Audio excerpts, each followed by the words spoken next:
Good morning. কেমন আছো তোমরা সবাই? আশা করছি তোমরা সবাই খুব ভালো আছো, আমিও ভালো আছি। তুই সিম্পল হাউসওয়াইফ জয়শ্রীর নতুন আরও একটি ব্লগে তোমাদের সকলকে স্বাগত জানাই। এখন বাজে সকাল 7টা। তো এখন থেকেই তোমাদেরকে সাথে নিয়ে আমার ব্লগটা স্টার্ট করছি। আই হোপ যে আজকের ব্লগটা তোমাদের ভালো লাগবে। ঘুম থেকে উঠে আগে ফ্রেশ হয়ে নিয়েছি, কেননা সকালবেলাও না হালকা হালকা বৃষ্টি হচ্ছিল, ঝিরঝিরিয়ে যাকে বলে বৃষ্টি যে তেমন হয়েছে তা কিন্তু নয়।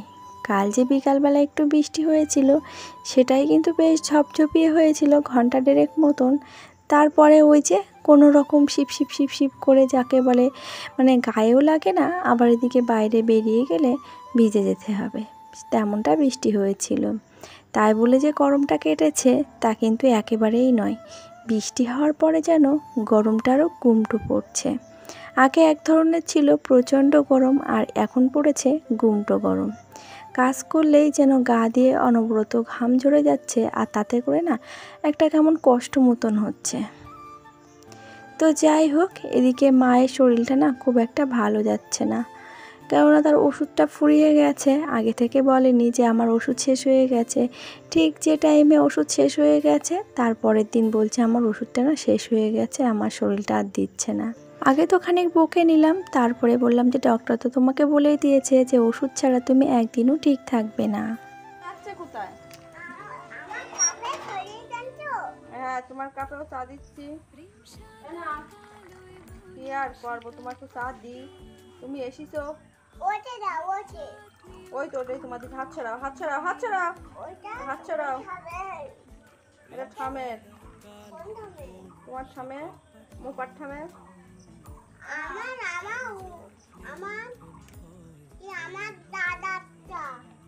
এই যে একটা মোপার থামে, আর এটা বাবার।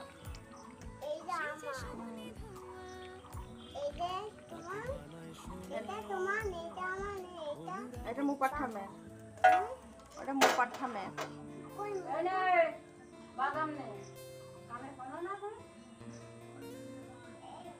আর এই যে ফাইনালি কর্তা-গিন্নিকে চা দিয়ে তারপরে আমি চা নিয়ে বসেছি। কর্তা বলতে আমার ভাইপো, আর গিন্নি হলো আমার মা।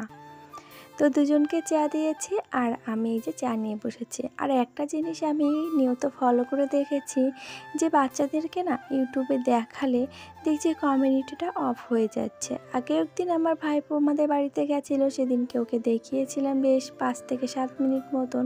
তো আমার না কমিউনিটি অফ হয়ে গেছিলো। তো অনেক দিদিভাইদের দেখি যে বাচ্চারা সামনে থাকে তো তাদের তো কমিউনিটি অফ হয় না। তবে এটা কেন হচ্ছে সেটা একদমই বুঝতে পারছি না। তোমাদের যদি কারোর এর উত্তর জানা থাকে তো অবশ্যই আমাকে কমেন্ট বক্সে একটু কমেন্ট করো। আর এদিকে ব্রেকফাস্ট কমপ্লিট হলো, তোমার দাদাভাইকে দিয়েছিলাম পান্তা, আর বাবুরা খেয়েছে পরোটা।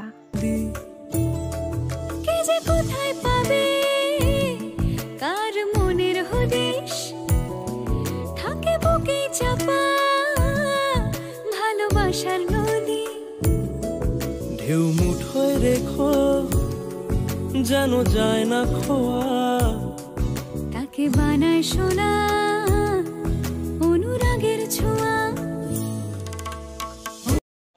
আর ওইদিকার সমস্ত কাজটা কমপ্লিট করে নিয়ে একেবারে চান করে নিলাম।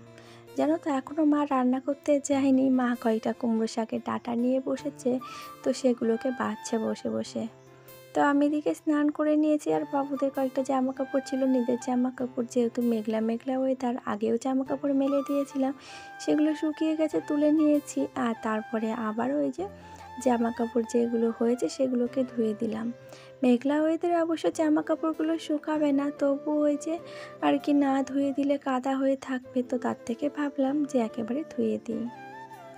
আর আজ একটু ব্যাংকে যাব, তো উপরের ব্যাংকে যাওয়ার আছে, তোমাদেরকে আর সাথে করে নিয়ে যাব না। ওই জন্য মাকে বললাম তুমি রান্নার গোছগাছ করে নাও, ততক্ষণে আমি তোমাকে পুজো দিয়ে আমি রেডি হয়ে তোমার যা যা এদিকে আছে সবটা গুছিয়ে দিয়ে তাই আমি বেরিয়ে যাব। তো সেই মতো করেছিলাম। আর কারেন্টটাও না আপ ডাউন করছিল, তার জন্য ফোনটা চার্জে বসিয়ে রেখে এই পুজো দেওয়া মাত্র তারপরে গেছিলাম ব্যাংকে।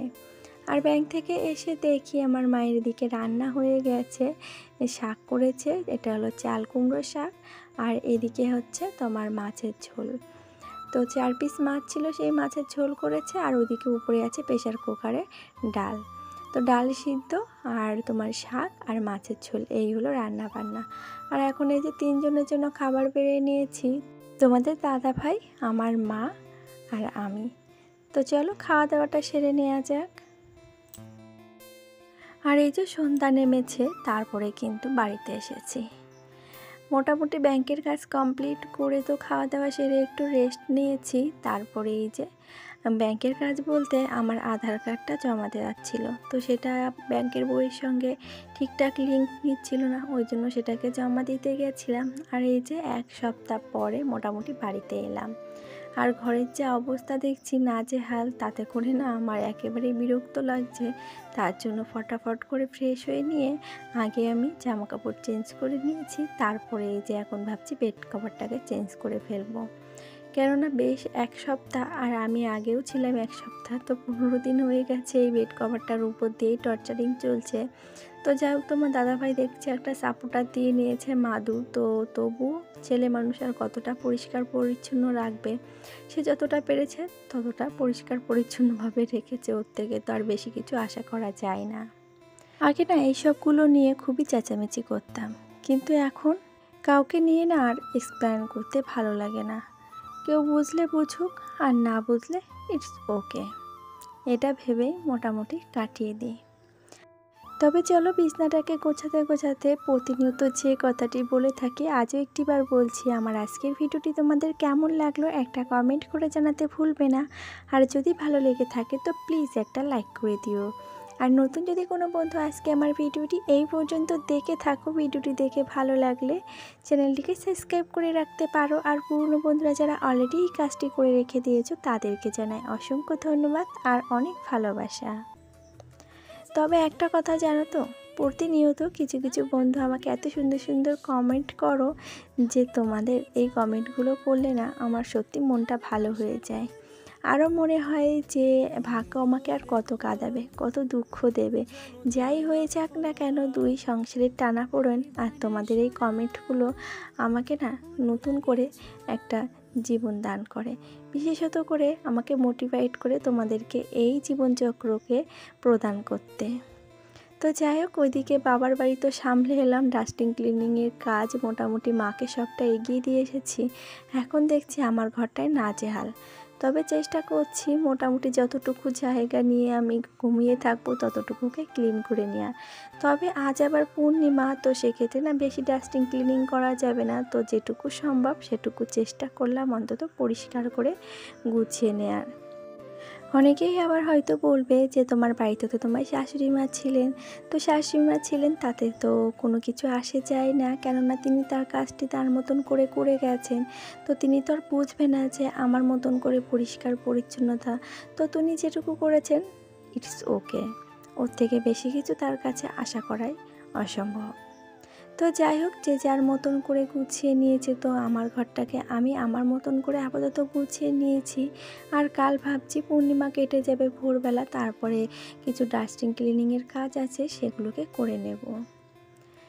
আর এই যে ফাইনালি আমার ঘরটা গুছিয়ে কমপ্লিট করেছি। তার মধ্যে ছোটোবাবুকে বললাম যে তুই একটু বই নিয়ে বস, কেননা তোর তো পড়া ঠিকঠাক হয়নি মুখস্থ। তো দেখি মুখ ধুয়ে আস্তে আস্তে বাবু বই নিয়ে বসেছে, আর বড়বাবুর ব্যাগ যেমনি খাটের উপরে ছিল সেমনি কিন্তু খাটের কোনায় ওভাবেই পড়ে আছে, আর যদি তার মন লাগে তবেই সে পড়তে বসবে।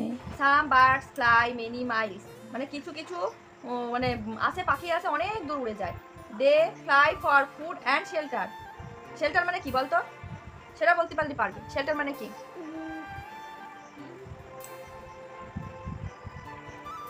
দে fly to live in friendly climate, মানে দেখ এরা সব একসঙ্গে একতাবদ্ধভাবে যায়। They are maturity birds.